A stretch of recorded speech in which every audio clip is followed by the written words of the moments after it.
दोस्तों जय हिंद। स्वागत है आपका ज्ञान की पिपासा चैनल पर।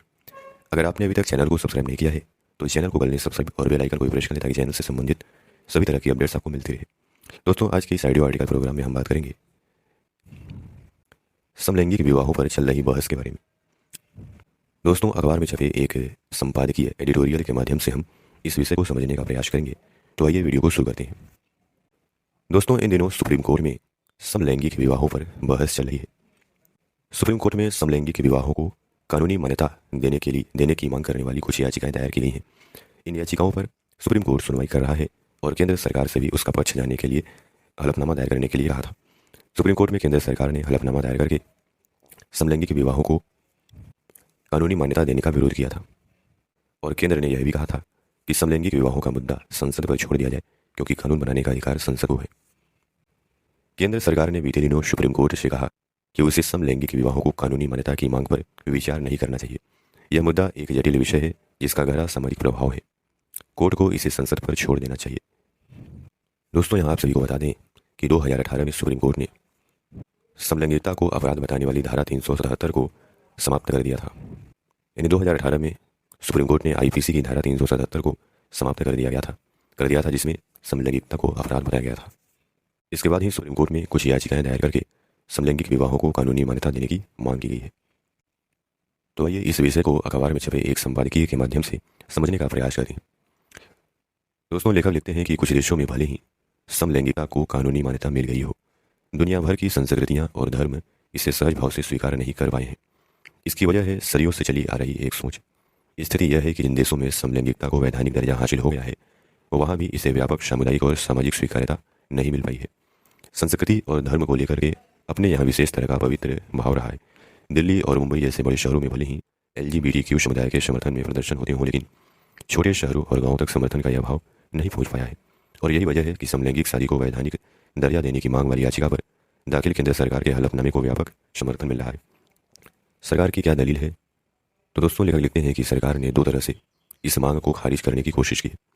उसने एक तरफ इस मामले पर सरकार ने दो तरह से इस मामले को खारिज करने की कोशिश की है। उसने एक तरफ इस मामले पर सुनवाई के सुप्रीम कोर्ट के अधिकार पर सवाल उठाया है तो दूसरी तरफ समलैंगिकता के विचार को शहरी संभ्रांत सोच बताया है। भारत में शहरी संभ्रांतता को लेकर के लोक और देसी बौद्धिकता में हमेशा संदेह का भाव रहा है और यही वजह है कि शहरी संभ्रांतता की स्वीकार्यता आज भी ज़्यादातर लोगों में नहीं है। शायद इसीलिए सरकारी हलफनामे को न सिर्फ आम लोगों को व्यापक समर्थन मिलता दिख रहा है बल्कि वकीलों की प्रतिनिधि सभा बार काउंसिल ऑफ इंडिया भी खुल करके सरकार के समर्थन में आ गई। बार काउंसिल ने प्रस्ताव पारित करके कहा है कि देश के सामाजिक, सांस्कृतिक और धार्मिक विविधता को देखते हुए इस मुद्दे को संसद पर छोड़ देना चाहिए। दोस्तों साल 2018 में जब सुप्रीम कोर्ट ने समलैंगिकता को अपराध की श्रेणी से बाहर किया था तब धार्मिक और सांस्कृतिक संस्थाओं ने विरोध नहीं किया, लेकिन जब शादी को मंजूरी का सवाल आया तो विरोध उभर आया।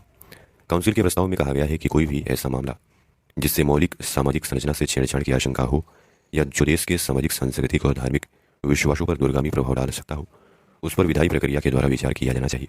प्रस्ताव में यह भी कहा गया है कि इस तरह के संवेदनशील मामले में सुप्रीम कोर्ट का कोई भी फैसला आने वाली पीढ़ियों के लिए नुकसानदायक साबित हो सकता है।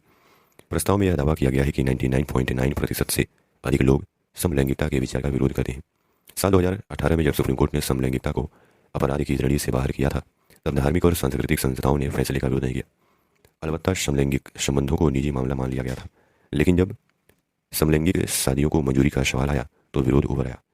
बीजेपी के बारे में माना जाता है कि वह भारतीय परंपराओं में विश्वास करती है, लिहाजा अपने समर्थक आधार की ओर से वह इस मामले पर कथित आधुनिक नजरिया अपनाने के बजाय पारंपरिक अवधारणा के अनुरूप फैसले लेने का दबाव भी महसूस कर रही होगी।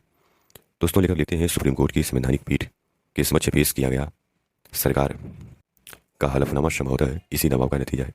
केंद्र सरकार के क्या तर्क हैं इस मामले में? सरकार ने अपने हलफनामे में कहा है कि समलैंगिक विवाह को वैधता देने के पहले विधायिका को शहरी, ग्रामीण और अर्धग्रामीण सभी क्षेत्रों की सोच और अवधारणा पर गौर करना होगा। केंद्र के मुताबिक समान लिंग विवाह को मान्यता देने की अदालत के फैसले का मतलब कानून की एक पूरी धारा का वर्चुअल न्यायिक पुनर्लेखन जैसा होगा। अदालत को ऐसे मामलों में व्यापक आदेश पारित करने से बचना चाहिए क्योंकि उसके लिए उचित जगह विधायिका है। सरकार ने यह भी कहा है कि विधायिका पूरे देश की सोच का प्रतिनिधित्व करती है। केंद्र सरकार ने राज्यों से भी इस विषय में विचार की बात कही है क्योंकि समलैंगिक शादी को कानूनी मान्यता मिलने का व्यापक असर पड़ेगा। समलैंगिकता को वैधानिक दर्जा देने की मांग के विरोधियों का तर्क है कि जिस तरह पश्चिमी देशों में पहले समलैंगिकता को मान्यता दी गई, फिर चाइल्ड सेक्स की उम्र घटाई गई और यह भारत में भी हो सकता है। यह भारत के सामाजिक परिवेश पर व्यापक प्रभाव डालेगा। विरोधियों का यह भी तर्क है कि भारत को लिंग के बड़े बाजार में बदलने की कोशिश का अगला चरण है समलैंगिक शादियों को मान्यता दिलाना। उनका कहना है कि अगर ऐसा हुआ तो परिवार में विघटन बढ़ेगा, लेकिन समलैंगिकता के समर्थक और उनका साथ दे रही आधुनिक बौद्धिकता इस बार इन बातों को सिरे से खारिज करेगी। बहरहाल पहले सरकार और बाद में बार काउंसिल के कदम से समलैंगिकता को वैधानिक दर्जा देने की मुखालफत करने वाला समाज उत्साहित है। हालांकि सुप्रीम कोर्ट की टिप्पणियां जो हैं उसकी आशंकाओं को बढ़ा रही हैं, लेकिन फैसला चाहे जो भी है, समलैंगिकता को लेकर के जारी तकरार थमने वाली नहीं है।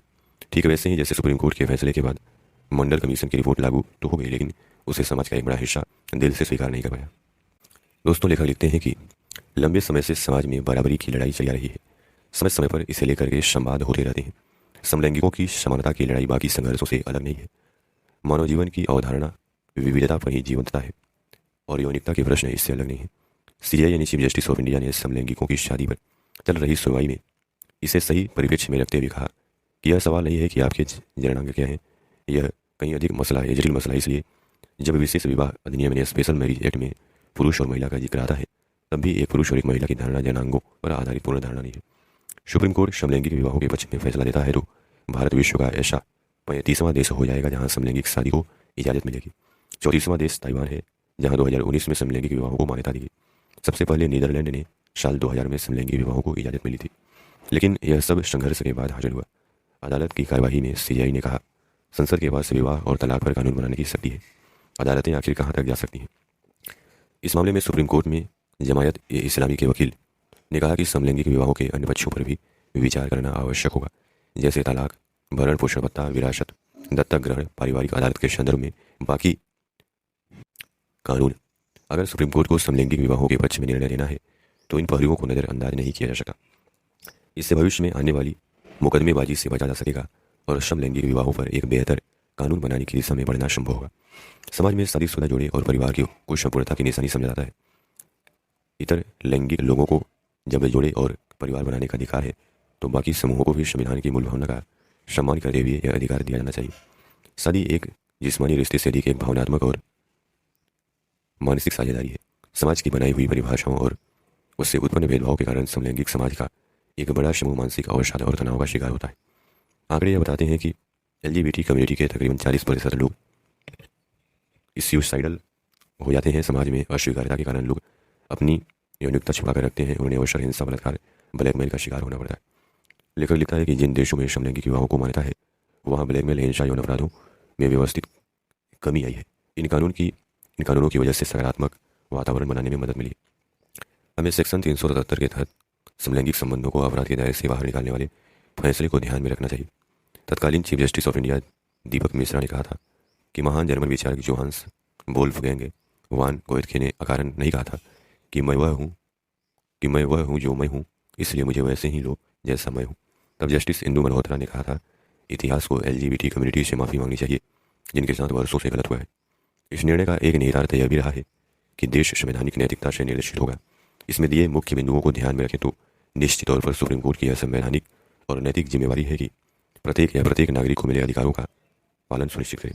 बार काउंसिल की टिप्पणी की 99.9% जनता समलैंगिक विवाहों के विरुद्ध है, संविधान की मूल भावना का हनन करती है। मूलभूत अधिकारों की रक्षा में किसी वोटिंग का दखल नहीं हो सकता। इसका मापदंड यह होगा कि हमारा संविधान इस विषय में बचा सकता है। इस विषय में कहता है, अपनी यौनिकता के बारे में मुखर होना अभिव्यक्ति की स्वतंत्रता है और स्वतंत्रता संविधान इस बात की गारंटी देता है। अतीत में भी विधवा विवाह, सती प्रथा, छुआछूत और दहेज कानूनों का विरोध रहा है, लेकिन देश ने इनके लिए कानून बनाए क्योंकि वे न्यायोचित थे। अगर आज भी दहेज प्रथा पर जनमत संग्रह कराया जाए तो संभव है कि न्याय हार जाए। और सारे वैज्ञानिक शोध कहते हैं कि किसी भी आबादी में 10 से 20% समलैंगिक होते हैं। सामाजिक नैतिकता और बहुसंख्यक विचार को आधार बनाकर इतने बड़े वंचित समूह से उसका मौलिक अधिकार नहीं छीना जा सकता। यह कहना भी जरूरी है कि विवाह को अच्छे और बुरे समलैंगिकों में बांटने का आधार न बनाया जाए। जितना अधिकार समूह को समलैंगिक विवाह का है, उतना ही अधिकार उन समलैंगिकों को बिना विवाह के रहने का है जो अकेले रहना चाहते हैं। विवाह को किसी के जीवन का नैतिक आधार नहीं माना जाना चाहिए।